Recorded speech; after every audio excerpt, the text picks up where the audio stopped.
This story begins where many others generally end. At the time, I worked for a detective agency known as HPD, but I couldn't know then what the acronym really meant. I don't think I ever really knew.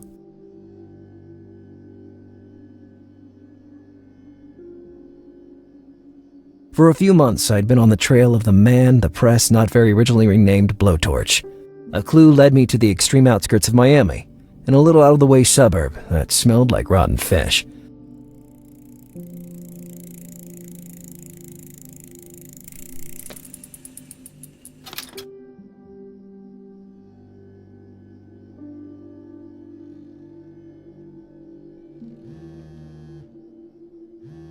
Operator, the caller you have dialed is unavailable. Do you want to leave a message? Bundy, knock it off. Judging from the traffic noise, I'd say you disobeyed my orders. Hey, I just went out for a ride on my bike. What's the harm? At 10 in the evening, I told you to stay home. The case is ours. We're already racing to the scene of the tip-off. But the cavalry's already here, boss. Let me find one of those clues that Blowtorch left for me, and we will stop the next murder before you even divorce your third wife. I'm on my fourth, Bundy, and I will never understand why that killer keeps leaving clues just for you. Do you need to ask? Because I'm his archenemy, his nemesis, his worst nightmare. More like he enjoys leaving you every time grasping a handful of air. Oh yeah. Remind me again, old man.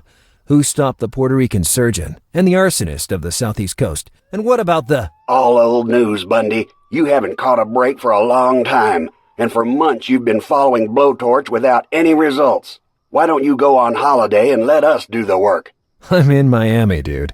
Working here is a holiday. I'm serious, Lars. Give it up. Listen, boss. I will limit myself to a stealth approach. Identify the victim's flat. I write everything down. I smoke a cigarette. I admire the skyline. I wait for reinforcements. No shootout planned. That would be difficult, since you never carry a gun with you. Well, once a chick told me that the weapon at my side makes me clumsy. Don't cause any shit, Bundy. We'll be there in a short while. Okay. That means I have a short while to solve this case. What did you say? Nothing. Bundy, don't screw things up, or I swear... At previous crime scenes, we always found a letter addressed to me, abandoned in the mailboxes. This time, maybe, I would be able to find...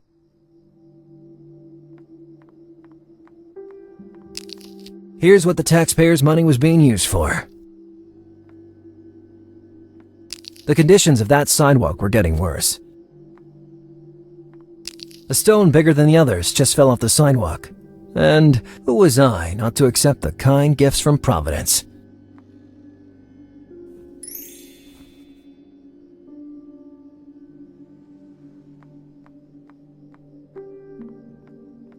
Maybe there was still something useful in Green Dart's flask. Normally I would have filled it with scotch, but I didn't want to find myself in Orlando investigating a red whale again, like last time.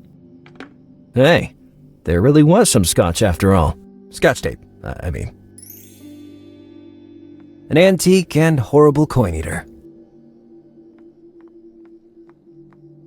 I looked at the various mailboxes and found what I was looking for. An abandoned envelope with no writing or stamps. The only problem remaining was how to open the mailbox. Maybe using something thin for leverage.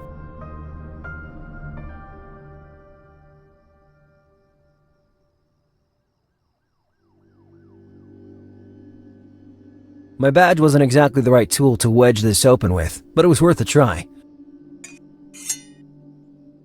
The only thing I accomplished...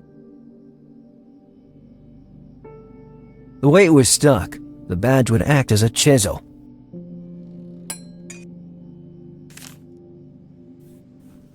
As usual, the letter was ripped and written with invisible ink. With scotch tape, I would be able to easily reassemble it. Well, I'd have to think about the invisible ink later.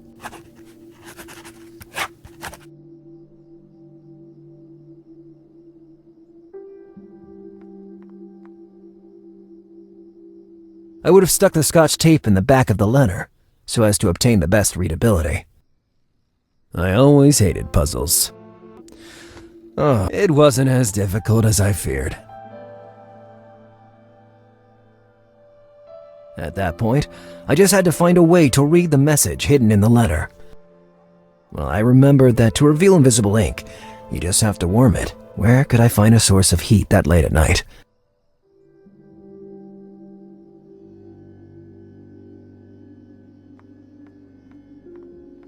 The vending machine's engine emitted a faint heat, maybe intense enough to show the hidden writing on the letter.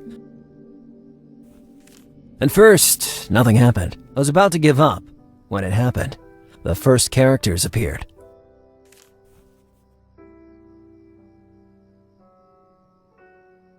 The letters were always kindly addressed to me. Blowtorch's tone ranged from disappointment to encouragement, with a barely concealed desire for recognition. The forensic guys had no doubt about the gender of the killer just after the first murder. The reason for their certainty wasn't the accuracy of the burns, so much as the various bruises found on the bodies, which displayed extraordinary force. The usual outburst in the middle of a letter that until then seemed thoughtful and balanced. Then I saw the emoticon at the end of the paragraph. That was new. I guess Blowtorch tried to be funny at times, the only result being to appear even creepier. The last paragraph was surely hiding a clue. The murderer was even directing us to a specific profession. The initials in the last paragraph were found in the previous letter, but they were too vague a clue to narrow down the scope of the investigation. The usual closing format. Blowtorch constantly described himself as a normal citizen and a regular taxpayer. I don't know why, but that format made me mad. That face. In his earlier letters, Blowtorch never left anything similar. I took a mental note.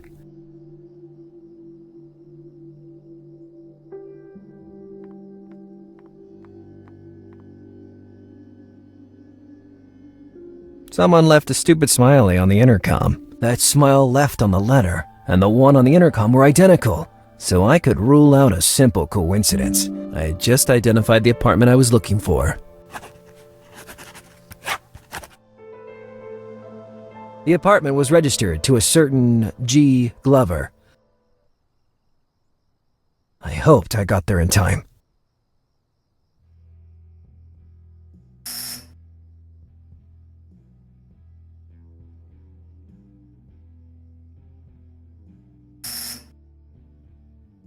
Yes? Who is it? I'm Detective Bundy from HPD. If you don't mind, I need to ask you some questions. He didn't answer immediately. Moments of total silence passed, during which I thought he had hung up. Sorry for the hesitation, but I really don't understand what you would want from me. I'm just a normal citizen who... Yes, of course, but I really need, and I mean really need, to talk to you. With a certain urgency, too. Can you open the front door? I hate to be a killjoy, but you have a warrant. I don't want to get into trouble with my landlord. You know what? I guess I forgot it in my other hand. Anyway, I already told you that... Listen, the landlord is a real pain in the ass and I don't want any trouble. If it's such a big deal, you won't have any problem coming back with a warrant. Good night. In my entire career, I had never been mistreated like that by someone I had to protect. Despite the fact that the guy was an idiot, I couldn't let him be killed in cold blood. Besides the front door, the only visible way in seemed to be the fire escape above.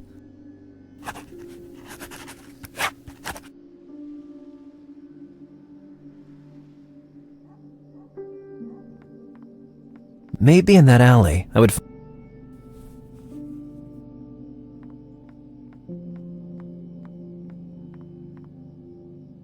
It didn't seem so high from the...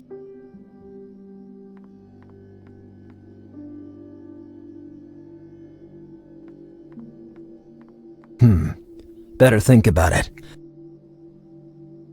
In that moment, I thought of the hundreds of baseball games I'd seen while living in America, and I had a real moment of epiphany. The greatest champions in history were looking at me from the sky, cheering for me and waving their arms. Ladies and gentlemen, introducing the newest member of the Baseball Hall of Fame, Lazarus Stonearm Bundy! Give it up for the only, the incomparable, Lazarus Bandi!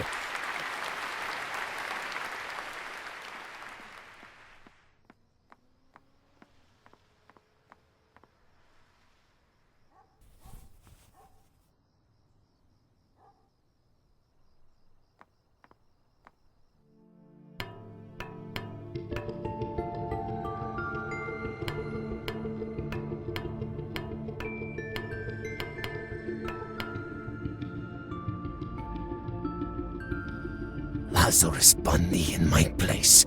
Who'd have thought it? Here's my man. All 7'5" of a man, to be exact. Well, so much the better. If things got out of hand, he could protect me. Lazarya Bandi, what are you doing? I still had some surprises in store for you. Instead, it's already time to put an end to our game.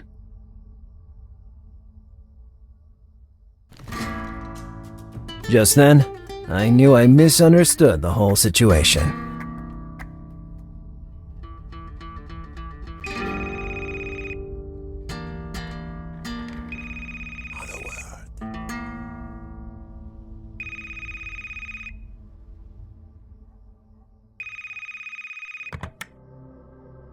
Things went down dramatically. I had no gun, as always, and I had to deal with a mastodon ready to kill his next victim.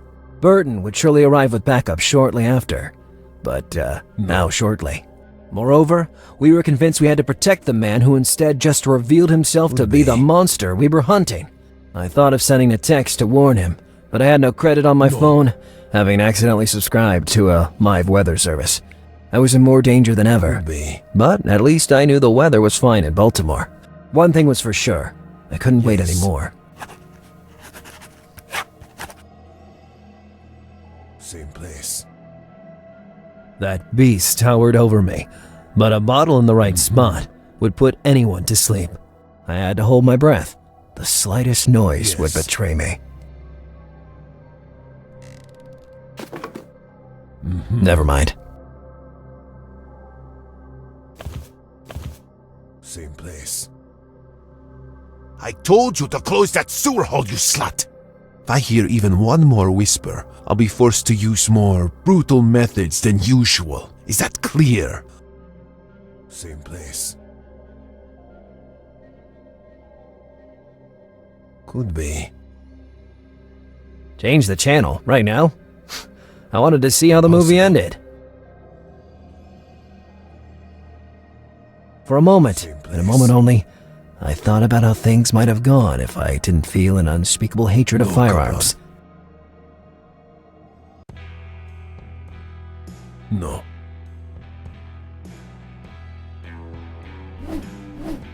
Same place.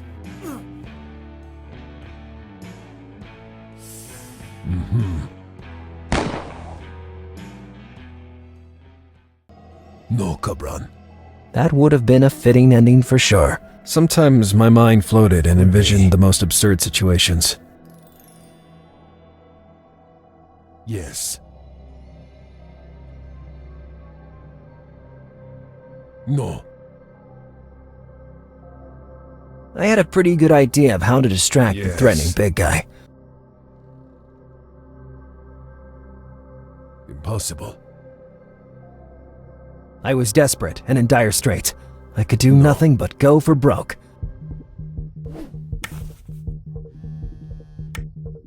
Look what you made me do, slut! First, I need to recover that damn phone that I still don't know how you managed to keep from me. Then, we'll settle up.